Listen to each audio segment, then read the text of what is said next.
So review দেখে যারা comments করে স্টুপিড কথাবার্তা বলে, you are not talking about them. Okay?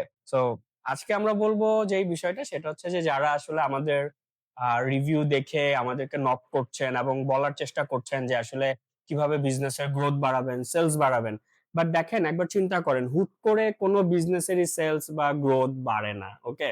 So এই জায়গাতে যেটা হয়, এই জায়গাতে একটা প্ল্যানিং নিয়ে কাজ করতে হয়। আমরা রিসেন্টলি সবাই জানি যে মেটার একটা বিশাল আপডেট আসছে। যে আপডেটের কারণে লাস্ট অলমোস্ট ২ মাস ১.৫ মাস ধরে সবারই সেলস খারাপ যাচ্ছে। এখন যাদের সেলস খারাপ যাচ্ছে তারা হয়তো এটা কাভার করে নিবে। কিন্তু যারা মাত্র বিজনেস শুরু করেছে তারা কি করবে? তাদের কি করা উচিত? সো এই জায়গাতে আমি বলব দেখেন আ বিজনেস ইটসেলফ একটা স্ট্রাগল। ওকে?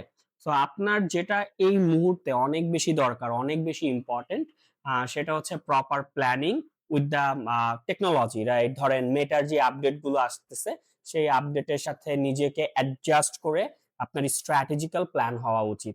আদারওয়াইজ আম আপনি আসলে মার্কেটে খুব একটা বেশি কিছু করতে পারবেন না।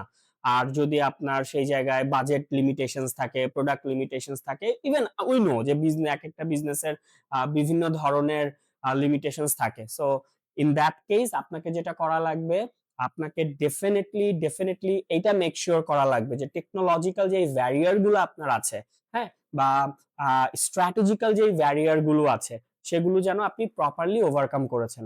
আদারওয়াইজ আপনি যেই বিজনেসই করেন না কেন ভাই, অনলাইনে এসে আপনি একটা ভালো বিজনেস করতে পারবেন না। It's not even possible. And again যারা শর্ট কামিং রেজাল্ট চান, দেখেন ফেসবুকে এরকম কোনো কিছুই নাই। শর্ট কামিং কোনো রেজাল্টস নাই। অনেকে অনেক কিছু দেখেন, অনেকে অনেক কিছু বলে, আই আন্ডারস্ট্যান্ড, এবং অনেকের এটা নিয়ে বিরূপ প্রতিক্রিয়াও আছে। বাট আপনি একবার এইভাবে চিন্তা করেন যে একটা মানুষ আউট অফ নোহোয়্যার আপনাকে চেনে না, জানে না, আপনার কাছ থেকে একটা প্রোডাক্ট কিনবে যেখানে এটার অনেক অল্টারনেটিভ অপশন আছে মার্কেটে, right? It doesn't even make sense. So try করেন একটা প্রপার বিজনেস গ্রো করতে, অনলাইনে চেষ্টা করেন একটা ট্রাস্ট বিল্ড করতে, চেষ্টা করেন একটা স্ট্র্যাটেজি ফলো করতে। দেন একটা সার্টেন টাইম পরে more or less it will work, definitely it will work. Because business মানেই হচ্ছে একটা স্ট্রাগল।